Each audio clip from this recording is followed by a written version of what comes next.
ಅವರೇ, ಹಾಗೂ ಯುಗಾದಿ ಹಬ್ಬಕ್ಕೂ ನಾಡಿನ ಸಮಸ್ತ ಜನತೆಗೆ ಏನು ಹೇಳಕ್ಕೆ ತಾವು ಇಷ್ಟಪಡ್ತೀನಿ ಅಂತ? ನೋಡಿ, ನಿಖಿಲ್ ಕುಮಾರಸ್ವಾಮಿ ಅವರು ಮತ್ತು ಪಕ್ಷದ ವರಿಷ್ಠರು ನನ್ನನ್ನು ನಂಬಿ ದಾಸನಪುರ ಹೋಬಳಿಯ JDS ಘಟಕದ ಅಧ್ಯಕ್ಷನನ್ನಾಗಿ ಸೆಲೆಕ್ಟ್ ಮಾಡಿದ್ದಾರೆ.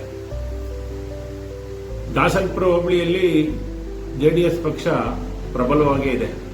ಅದನ್ನ ಮತ್ತಷ್ಟು ಸಂಘಟನೆ ಮಾಡಿ ಮುಂದಿನ ಚುನಾವಣೆಯಲ್ಲಿ ಸದೃಢಗೊಳಿಸೋದು ನನ್ನ ಜವಾಬ್ದಾರಿ. ಅವರು ನನ್ನ ಮೇಲೆ ನಂಬಿಕೆ ಇಟ್ಟು ಏನು ಈ ಜವಾಬ್ದಾರಿಯನ್ನು ಕೊಟ್ಟಿದ್ದಾರೆ, ಆ ನಂಬಿಕೆನ ಉಳಿಸ್ಕೊಂತೀನಿ ಅನ್ನೋ ನಂಬಿಕೆ ನನಗಿದೆ.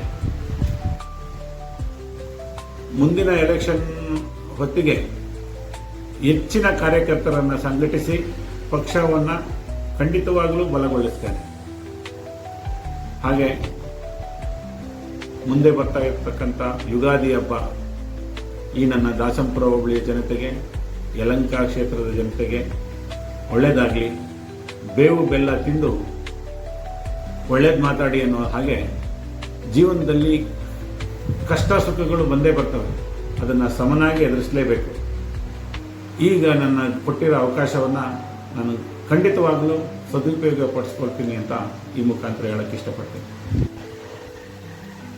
ಯುಗಾದಿ ಹಬ್ಬದ ಶುಭಾಶಯಗಳನ್ನು ಸಮಸ್ತ ನಾಡಿನ ಜನತೆಗೆ ತಿಳಿಸೋದಕ್ಕೆ ಇಷ್ಟಪಡ್ತೀನಿ.